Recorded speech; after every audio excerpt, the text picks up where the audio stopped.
All right, guys, welcome to the Digital Barbell Podcast. Thanks for being here. That was your loudest yet. All right, I set a loudness PR for intro on this episode. You know, I think we're getting close to 300 episodes of this podcast. How cool is that? We're in the 390s. Did you ever think that when we 290s. started this in 2020, we would be hitting 300 No, episodes? I did not. Why? You don't believe in us?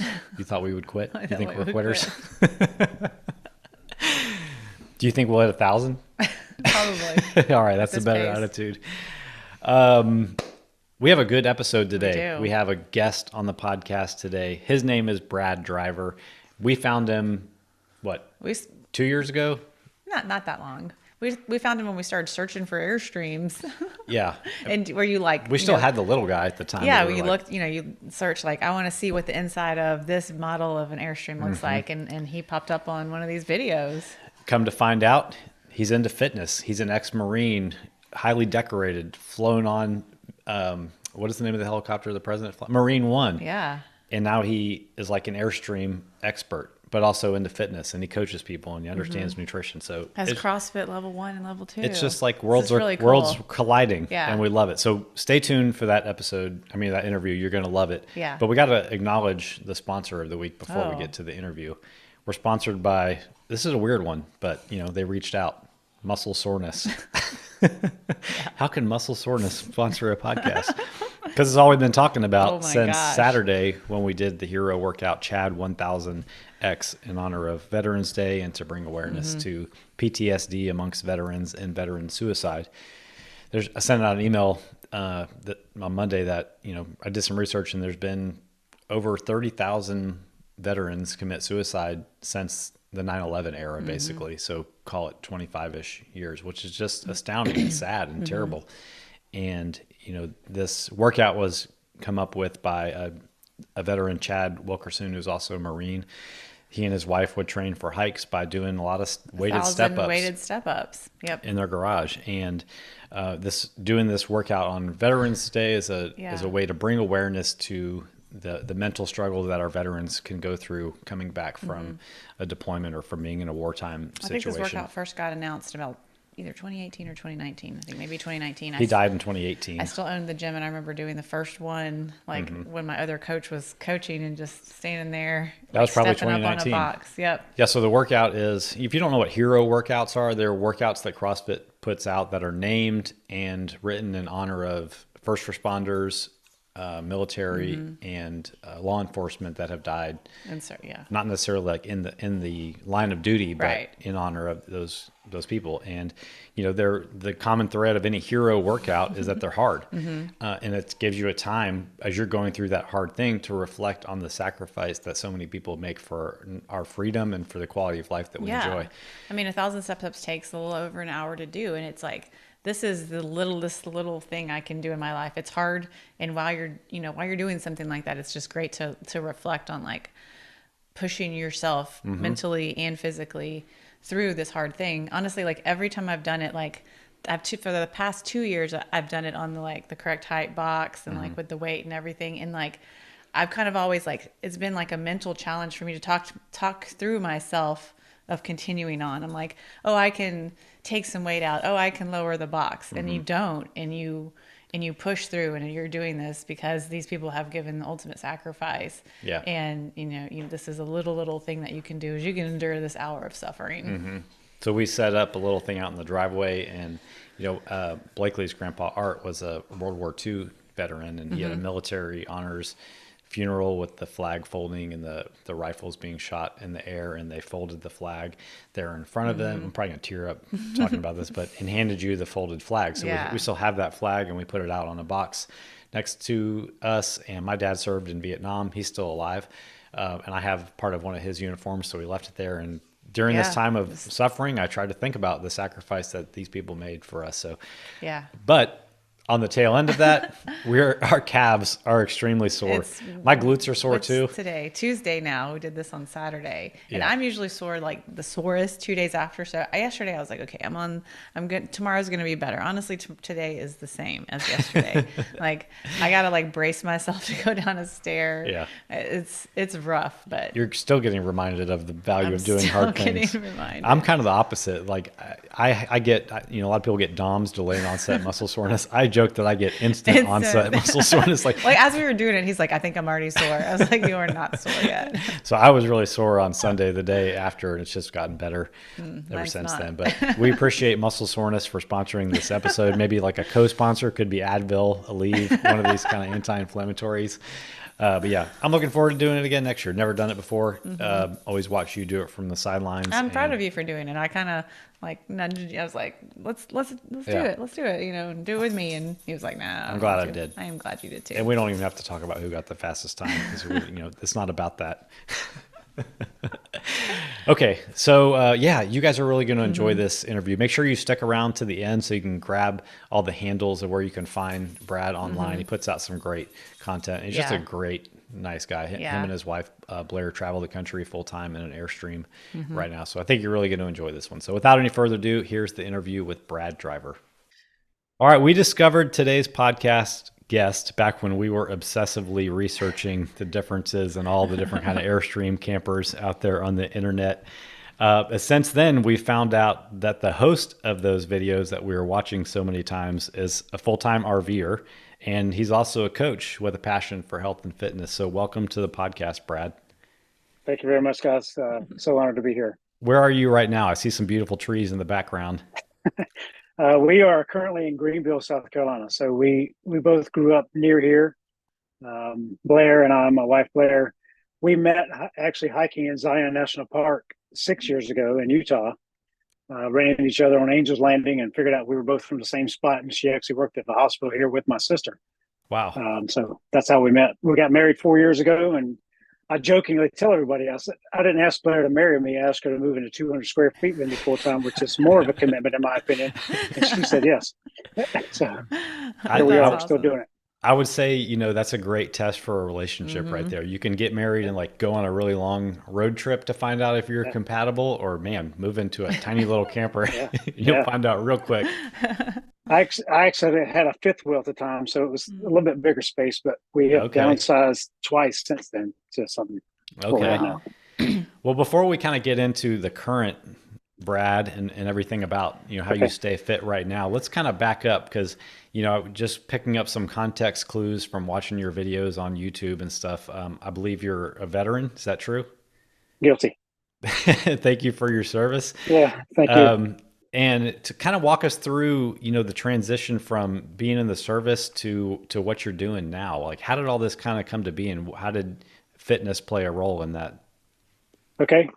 So I joined the Marine Corps at the age of 17 in 1997. Wow. Actually, it's 96. And then I actually went to boot camp in 97. I did almost 25 years on active duty. I was the highest enlisted rank a Marine can achieve. A rank of Sergeant Major was my final rank. I retired 2 years ago. So as a Marine, obviously fitness is something that's always part of your daily routine in life. And that became a passion for me. I was not a fit person when I joined the Marine Corps. I'll send you a picture later and you feel free to use it. But when I was joined the Marine Corps compared to today, I look totally different. Like my ages are reversed. Wow. So I'll text you that photo in a bit. Yeah, please do. And feel free to use it here, but it's shocking to me what I thought was fit then and what I know to be fitness now. So as time grew through the Marine Corps, I went through, the Marine Corps transitioned to the martial arts program, mixed martial arts. So a lot of Brazilian jiu-jitsu. So I got into that and HIT. So the Marine Corps calls it HITT, high intensity tactical training. The rest of the world calls it high intensity interval training. Same premise. I became a certified CrossFit instructor. Living in Salt Lake City, I became a certified Jim Jones instructor.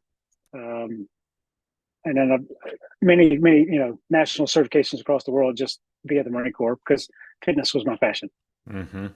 That's so cool. Yeah, we didn't know any of that. I didn't know any of that's that. so cool. I don't know if you know this, but our background has a lot to do with CrossFit too. Yeah, I used to own a gym, Yeah. and yeah, that's really cool. I'll have to ask more questions about CrossFit later. Okay.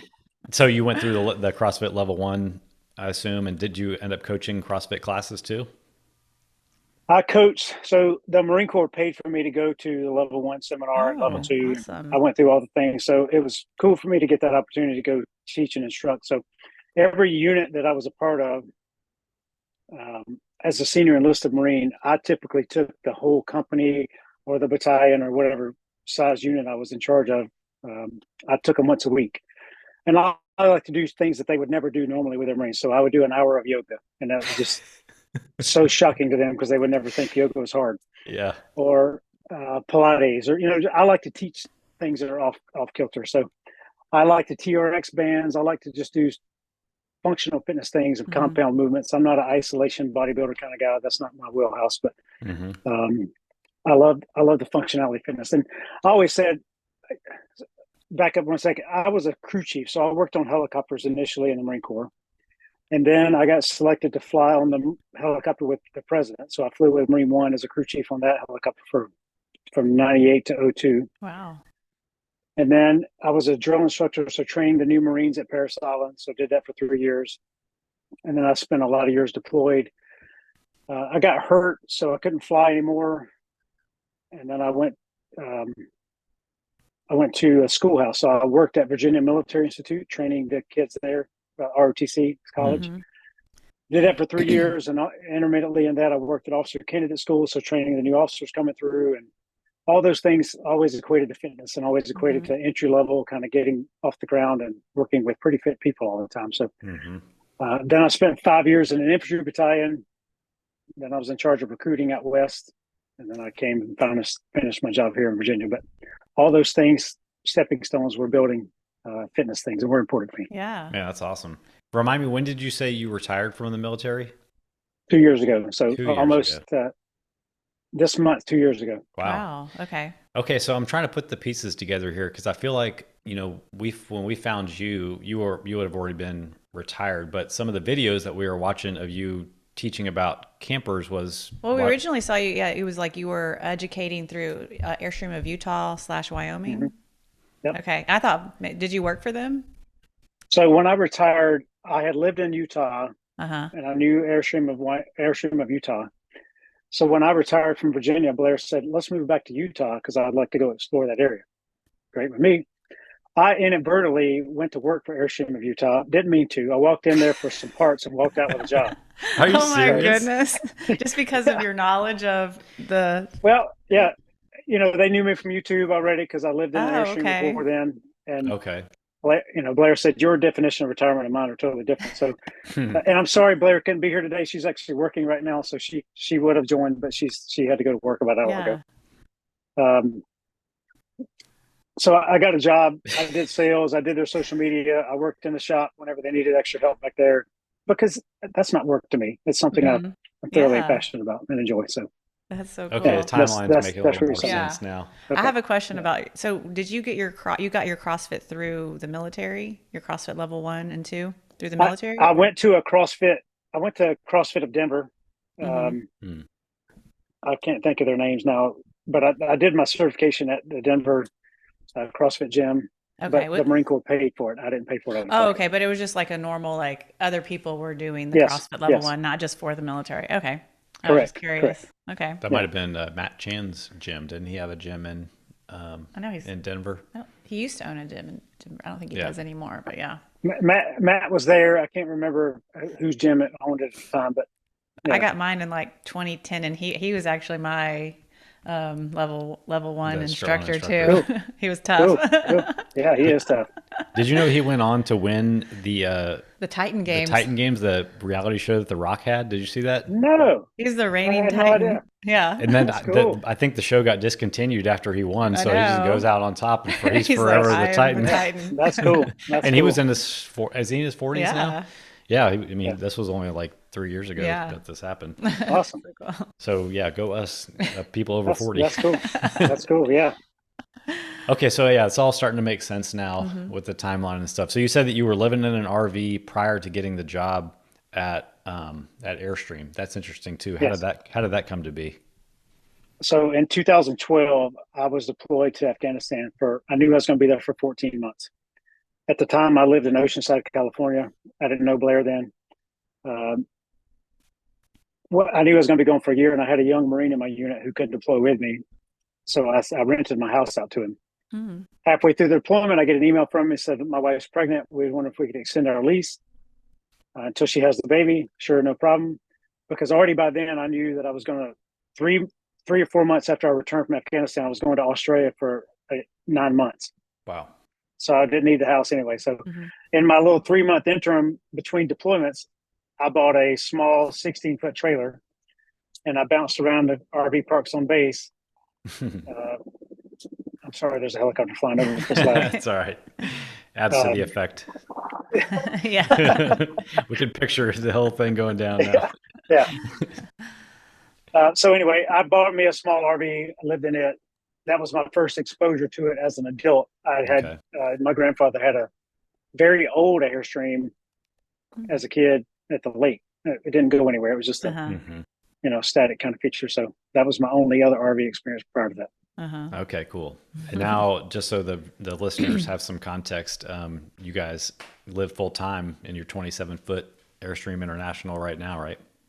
Correct. And this is our second Airstream. We had a 30-foot International prior to this, 2 fifth wheels prior to that, and my little 16-footer before that. So this is our fifth one, and almost 10th year full time for me. Wow. Interesting. That It is did not awesome. didn't when we were watching those videos, with you back in Utah, we didn't know that you were a full-time RVer at the time. That's great. Is the one you're in now your favorite? It's my favorite for now. And I don't side because there's a backstory to that. I tell everybody there's no perfect RV, no matter what the case. There's perfect situations for an RV, but as you use them, there's some great for the beach, some great for the mountains, some great for cold, some great for hot, some great for the families, that kind of thing. So for now, this one is our perfect RV, and it is my favorite one so far because I've done a lot of work to this. So upgraded solar and all the lithium stuff I did here was pretty robust. Yeah, that makes sense. Okay, well, I could just keep talking about Airstream and RV stuff forever, but let's redirect back to the fitness stuff. You guys stay in shape. I think, a lot of our clients, they travel and not many live in RVs full time, but they travel. And that's one of the most common things that throws people off with their health and fitness is these times where we're interrupted, we're out of our normal routine. How do you guys, stay in shape from the training side, from the nutrition side, when you're in an element that is really like everybody else's vacation? Really. And that's what we find when we go in RV parks is like everybody else is on vacation and you kind of feel out of place if you're stepping out and with your dumbbells or whatever into the RV parks. Yep. I am often the anomaly. The guy out here doing burpees and thrusters and all the crazy stuff with my kettlebells, and nobody else in the park is doing that kind of thing. Yeah. Blair is more of a runner, so she enjoys running. That's her thing. I despise it because I did enough of it. You did enough of that. So I will sprint, and I don't mind sprinting. And we just ran a half marathon 2 weeks ago, and I just trained 0 time for it. and I ran like an hour 50 minutes or something like that. I really just ran it with her, and we're running a Spartan race this Sunday down in Columbia, South Carolina. So cool. Nice. I will do it. It's just not my favorite thing. Yeah. So fitness, nutrition to me is most important. Well, nutrition, sleep, and then, kind of working out is my priority of needs. So I prioritize sleep every night. We go to bed like when it gets dark or soon thereafter, and we turn off all electronics when it gets dark. Kind of blue light things. In the bathroom, we have our Himalayan salt lamp that gives the orange glow, so I don't have a harsh light in my eyes at night. So kind of calming the day down. I have celiac disease, so I eat a very mostly ketogenic diet. So that kind of keeps me away from junk food and keeps me lean and makes me feel better. And Blair, why don't you explain for people what that is that might not know what celiac is? Okay. So I can't eat wheat, any kind of wheat product I can't have. The wheat seed basically messes with your small intestines and causes a host of issues, skin problems, diarrhea, bloating, and that kind of thing. So no I steer grains, clear no of that wheat. kind of Yeah. stuff. Yeah. Yes, yes. That's tough. I eat meat and mostly meat and vegetables. So Yeah. that's kind of my diet. Okay. Blair enjoys vegetables much more than I do. And it's not that I don't like them. It's just, I don't fit it in my day. Yeah. I track what I eat via a couple of apps. Chronometers one. I track my food daily just to make sure I'm in line with what I need to have from a caloric standpoint. So protein is my staple. Fat is a lever. Minimal carbs is what I have to kind of keep up with myself. Working out equipment. So staying fit in the gym. Body weight stuff to me is no problem. I'll get right out here on my big mat and do whatever I need to do. I have two 40-pound kettlebells, two 25-pound kettlebells, and two 10-pound kettlebells with some push-up stands and a mace and some 20-pound balls, slams, and a 10-pound ball. Okay. That's all the equipment that I have, and it stays in the back of my truck. It goes with me everywhere. I would love to see the reaction to people you swinging a mace around an RV park. We need this on your YouTube channel, Brad. Set up a hidden camera. I will. I made a YouTube video some years back about staying fit while living in an RV, and I talked about all the equipment that I carry with me everywhere, and it shows me doing a little workout. But Blair goes to run, and I stay here and do whatever type workout. So. Okay, so let me ask you a question that I already know the answer to. Okay. How do you stay motivated to do this day in, day out, year after year? I make fitness part of my life. So I track my HRV when I wake up in the morning, and I just talked to some clients about this morning. If my HRV is low, I will skip the day and just go for a walk. I take my dog Piper; she's right here beside me. I take her for a walk, and that's maybe all we do for that day. But if my HRV, heart rate variability, is good for the day, I know I can go. I'll go out here and work out. But regardless of the day, I start my day with a cold shower or a cold lake swim or a cold something. That's every morning. I do 100 jumping jacks, 100 squats, and 100 push-ups every single day, regardless of the day. I may not do them all at once. I may break them up over the course of an hour, but really it takes about 5 minutes to do. And then if I'm going to work out, then I work out whenever I have time during the day. So, but fitness is part of my life. I make it a point and a priority every single day to move my body. It's like on the calendar for you. Like it's like, this is what it's just, it's automatic. That's great. That's pretty much the answer I expected. What I knew you wouldn't say was, I just do it when I'm motivated. I'm always motivated. No, it's part of who you are. It's a habit now. It's a discipline. And it's hard. I'll tell you, like getting in a cold shower in the mornings is hard every day. It never gets easier. But once you're there for 30 seconds, the rest of the 3 minutes is no big deal. And I think that starting a workout. RV parks add like an element to it because you're parked in it's not like you're at your house and everything is the same every day. You might have a neighbor that's outside like smoking a cigarette or something. You don't want to be out there. It could be raining. There are just like so many different reasons that like can keep you from stepping right outside that door and doing those things. Yeah. And we have limited space in here, but I will get in the middle of the floor here and do whatever I can do as well. That happens quite often. Yeah. We were in Round Rock, Texas a couple of weeks ago, and it got really cold really fast. And Blakely was doing burpees back there by the bedroom. I was like, I can fit where the bathroom and the closet are. I'm like, this is a perfect little spot. Just a little bitty jump. I was like, let me go tighten up the stabilizers a little bit before you start doing that. I just have to stand under the ceiling light here so I can reach it all the way up. Yeah, you're not really short, are you? I'm 5'9", so okay, we're about the same then. Because I've noticed like I can't press overhead. Yeah, you can't press overhead. No one can press overhead in the trailer. You need a fifth wheel. Kneel down and press overhead. Yeah. Yeah. So you have your own challenges with the celiac, but the most important thing that we can help people with nutrition is to figure out what works for their lifestyle and help them get consistent with that. So is there anything that you guys do on a week-to-week basis that help you stay consistent with these basics of nutrition that keep you on track? From a cost perspective, we try to go to Costco or Sam's if we can and buy, ribeye steaks and packages of chicken, like bigger meat things. You do any kind of like ingredient prep throughout the week on certain days or little tips like not really. that? Okay. We cook almost every meal at home. So that's a Mhm. money saving thing. And I know what I'm putting in my food. Yeah. Yeah. It's very rare that we eat out, Hmm. very rare. And I don't like it because I can't control what's in it. But B, I like cooking my own food Yeah. better. And, we have the convection oven microwave here. We have the cooktop, and Yeah. just Same. cook whatever's easy. Same combo we have. Yeah. Let me ask you this, since I have an expert on the line here. Okay.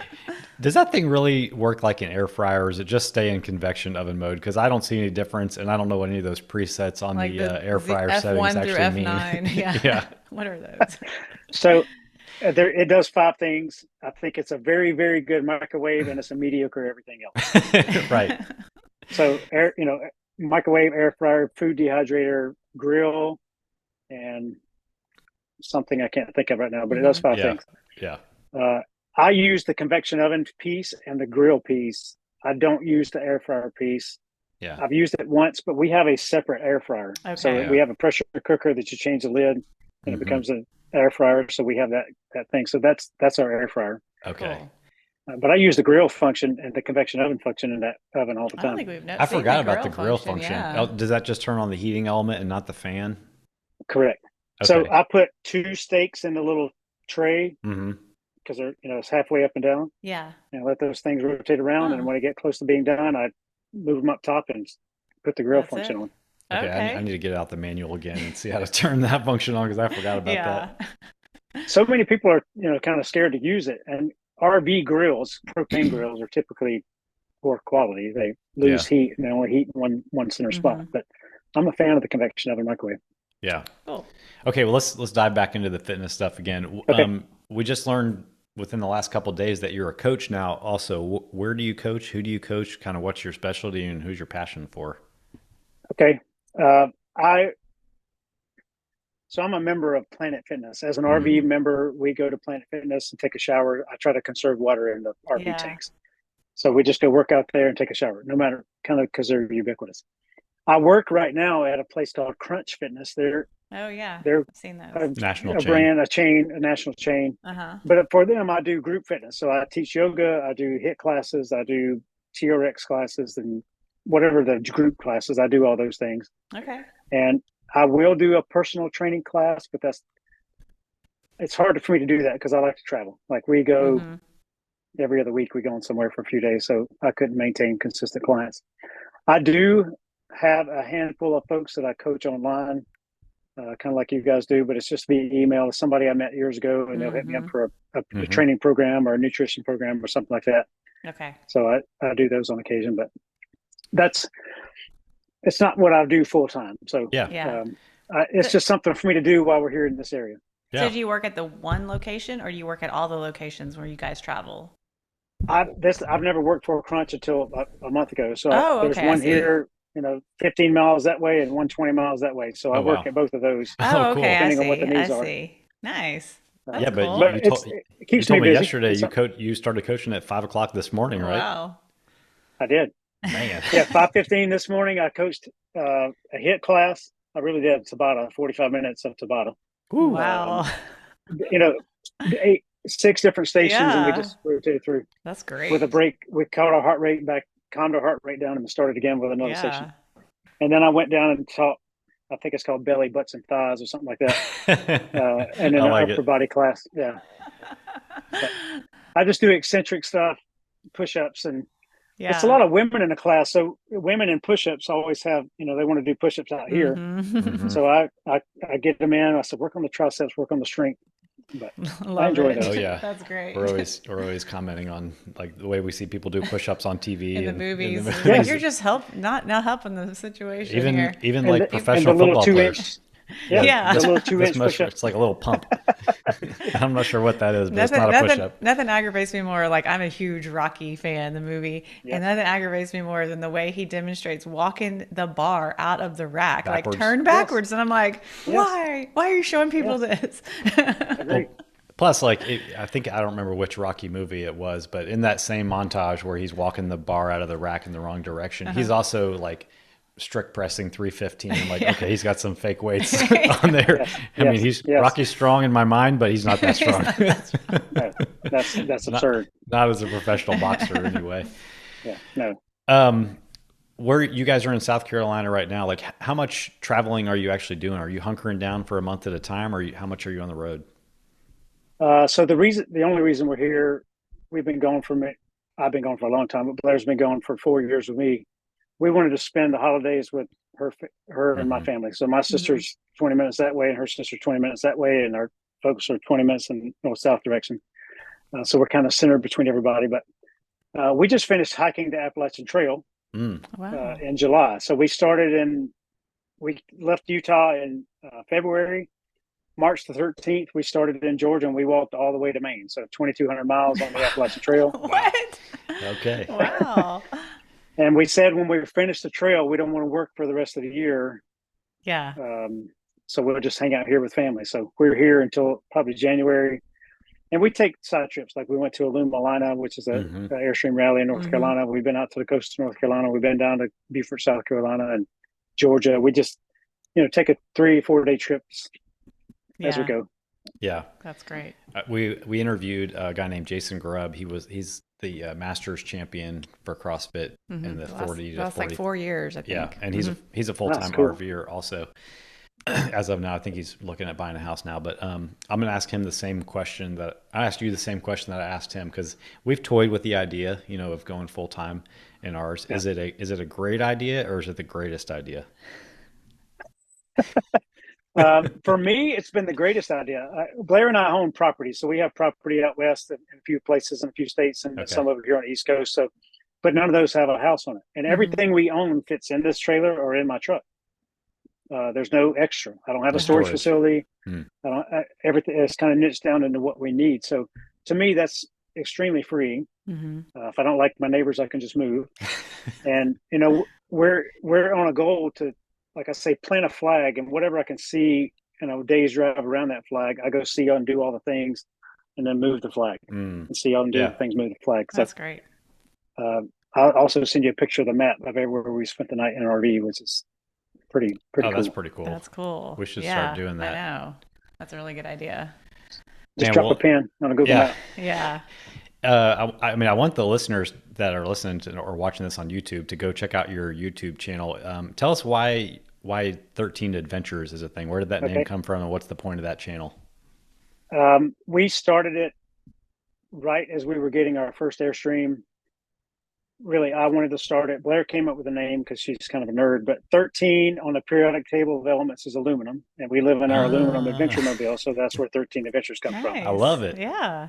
Um, and the videos really started as a new hobby for me. I knew I was going to retire, and I said I need something else to learn how to do. So I had Hmm. zero training in videos or sound or editing or any of that thing, and I just started figuring it out. Hmm. And it's rolled into something like I have become the Airstream guy, and I never meant to Yeah. be that. People, I get emails daily about, can you help me learn how to do the thing or pick the thing? Uh-huh. And I love helping folks. And I say this all the time.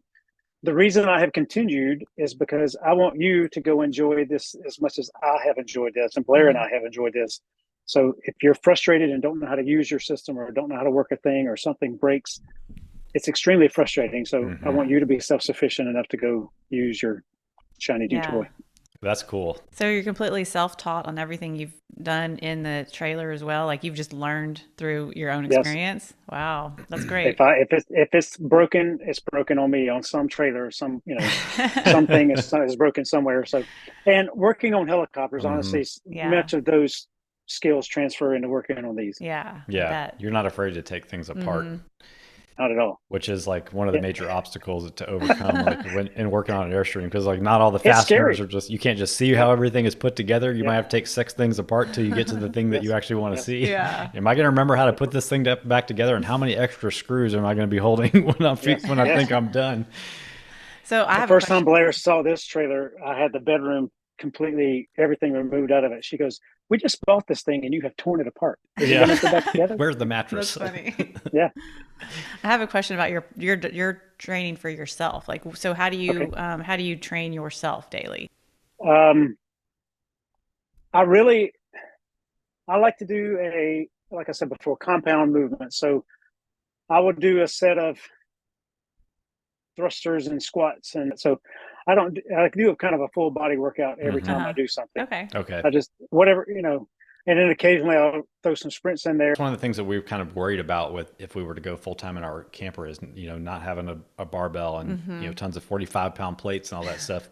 And I Yes. think like we would probably have to switch over to a more full body Yeah. dumbbell based routine to really feel like we're getting a good workout, or join a place like Planet Fitness to go occasionally and Yeah. To get take a shower and lift access heavy to the weights. heavier weights. Right. Yeah. You've been doing it long enough now where you can stay Yeah. balanced by doing what you want to do. Yeah. Yeah. When you Agreed. mentioned thrusters first, I'm like, that's usually last on people's list is a thruster. Thrusters and burpees. I Yeah. do a thing I call head cutters, and I grab the kettlebell, bring it up here, so clean it up, squat down, thrust up, and then back to the ground with the kettlebell. So Yeah. I call them I call them head cutters because people hit themselves in the head Oh, with yeah. kettlebell. Yeah, I bet, especially with kettlebells. I'd say Yeah. like a go-to hotel workout people can do if they're short on time and don't want to think is 10, 9, 8, all the way down to 1 thrusters and burpees. Yes. Like you Yeah. just Yes. got a full body Yes. workout. Oh, yes. Pick a weight And it's that's quick. tough for that, 10. 10, and yeah. that by, you Yes. got descending reps, so it'll get a little bit easier as you go. Yes, for It's sure. a gut check. It is. Okay. So I want to go back to the RV stuff. Okay. Because let's just say somebody's listening to this, like they've been thinking about getting into RVing, but they're completely intimidated. And that was us. Our camper before our Airstream was a Little Guy Max. I don't know if you're familiar with that teardrop camper, but it was a good entry level 19-foot Yeah. camper, and it was a good learning experience. But before jumping into that, we didn't even know what we were in for. What are some of the most common questions you get from people who are thinking about getting into RVing, and just to kind of put their mind at ease about, like, is this something I should dip my toe in? And I'll put a caveat on that before you give an answer. It's going to cost a lot more than you think it's going to cost, and you're probably going to end up buying different vehicles that's the down thing. the road too. Vehicle. Correct. I agree. So anyone who comes to me and says, I want to buy an Airstream, full stop conversation, I said, have you ever been in an RV before? If the answer is no, I say, all right, please go rent anything, a bumper pull, a little Cruise America driving rig, whatever you can rent, go rent one and use it. And then bring it back and rent the other variant. So if you did a bumper pull, now get a driving one, and then do that 2 or 3 times. That seems expensive, but it's a whole lot less expensive than buying one of these things. Yeah. And I tell folks too, I said, if you're not going to use it more than 50 nights a year, I don't think it's a financially fiscally sound decision. So these are expensive, but any RV, and start where you are. You don't have to be an Airstream. I love them, and I think they're great. I think the quality is great compared to everything else out there. But start where you are. What does your budget allow? If you need to buy a new tow vehicle, that's a huge factor. Like a truck today is ridiculous what they cost. We just went through that. It's absurd. Yeah. So if you have to buy a new tow vehicle and a trailer, that's like buying a whole house. Yeah. So like I said, I sold my house in California. Blair sold her condo here. So we don't have physical structures. So this is our full-time house. So that is a game changer for most folks. And if you have to pay for storage for one of these things, so if you're making a car payment and an RV payment and a storage fee, that's a lot of money. Yeah. So I don't think people realize that. And towing these things is not cheap. We just kind of made a video, I think last week or 2 weeks ago, about what it cost us to take a 3-week trip across the country. And, we spent almost $1,000 in gas. Yeah. And that was only like 3 weeks, I think you said in the video. 3 weeks. Yeah. Like 2,500 miles. So, we've I don't got know the what the same price of motor the in gas were our, we just picked up a 2016 F-250 diesel, which I think's got the same motor as what you've got in yours. Great. Yeah. So And we'll be finding that out anyway. soon too. Yeah, it's so tough, but then trying to pick the rig that's right for you. I say start with how many it sleeps, but that's very anomaly. Like our rig and your rig says it sleeps 6 people. It would be extremely tight in here with 6 people. Exactly. And you would run out of water super quick. Yeah. So, Right. That's a factor too. But I tell everybody, if you think, drill it down to a couple different models you think fit your budget, fit your family size, and your pets if you bring them, and then take the whole family and all your pets, if they allow it, to that rig and hang out in it. Like turn everything on, plug it into the shore power, turn all the systems on, and just sit. Like if this couch is not comfortable after 15 minutes, it's really going to be horrible at the end of the weekend. Right. Yeah. So if you don't like the view out the bed, like picking a front bed or rear bed, Mm-hmm. um, Yeah. that there's so many decisions to be made, and Yeah. but mainly, are you going to use it? Do you Yeah. enjoy camping? Mm-hmm. Because those are big factors too. Because many Yeah. Yeah. people get them and just don't use them. I think one of the best tips I heard on that video, where you had all the ones where you like how to pick your vehicle, your model, was plug it in and hear the systems run. Mm-hmm. Because when we first bought the little guy, it was in the winter, and we Yeah. didn't hear the air conditioner. And then we live in Texas, like summer comes, and that's Yeah. the one with the unit right there, and it was so loud. Like I was Yes. just like, and I She like doesn't like to hear that that's kind of really stuff. the main reason that we sold it and upgraded to an Airstream, because of the ducted air, and it was just like a Yeah. huge factor for me Yeah. to not hear that air It's a conditioner. big deal. Yeah. And the Airstream Bambi and the Airstream base camps have that same style air conditioner. Yeah. So it's low, it's very loud in there when they're turned Mm-hmm. on. Yeah. Think of the money you save on buying a white noise machine, though. I mean, those I things are know. like $20. You don't have to Except buy. that thing was so tiny, and we couldn't even talk to each other, like hear each other. If we were not sitting at the table, it was Yeah. so loud. You get to your spot and the camper's all hot inside. It's like, all right, I like, guess we're going to be here this for the next 3 hours. Yeah. Yeah. It's tough. Man, It really Stuff is. you don't realize. Yeah. Well, a lot of these kinds of things are stuff you address on the 13 Adventures Yeah. YouTube channel. So I would highly suggest people go subscribe to that. Even if they don't have a camper yet, it's just fun. It's entertaining. to Yeah, watch. you do a great Yeah. job with them, and we know from making our own YouTube videos, it is a ton of work. It is. Like, Yes. you may be retired, but you got a full-time job editing and shooting videos. Yeah. It's shocking. I never imagined that it would take an hour of work for 5 minutes of video. Yeah. Overlays and all that kind of stuff. It makes a big difference. But And that you would need that I much hard enjoy drive it. space. Yeah. That's great. And trying to shoot a maintenance video, or do the maintenance and shoot the video at the same Yeah. time, it adds, it doubles or triples Oh the yeah. time to You do gotta whatever. stop what you're doing, Yeah. move the angles. Yeah. Yeah, sometimes we'll time our workout and we're like, man, that workout took 90 minutes. But then we realize like we were also recording, shooting like, content yeah. while we were doing the workout. That's why it took so long. Exactly. Yeah. Okay, well, as we wrap up, why don't you tell everybody the best place to find and connect with you online? You can go to our website, 13 Adventures, all spelled out, adventures plural with an S on the end, .com. There's a contact us link there. If you send me an email, I promise I'll write you back. And if you want to chat on the phone, I'll set up a schedule to do that. Instagram, Facebook, Twitter, sometimes Pinterest, but it's all the same name, 13 Adventures, and our YouTube channel is 13 Adventures as well. But Awesome. I'm very accessible. I like chatting with folks. I may not always have the right answer, but I always have an answer about working on these things. So I'll give you my opinion. Very And I've cool. seen If you people can ever- reach out to you with fitness questions too if they want to. Oh yeah, that's no problem too. I'm always happy to help out, but I'd rather defer to the professionals who do this full time for a living. That's awesome. Yep. Do you have any other questions? I think that's it. All right. Thanks so much for your time, Brad. Yes. I love you guys, and thanks for the opportunity to be here today. And thanks for Absolutely. allowing me to be a part of your day. Of You bet, man. course. Thank you.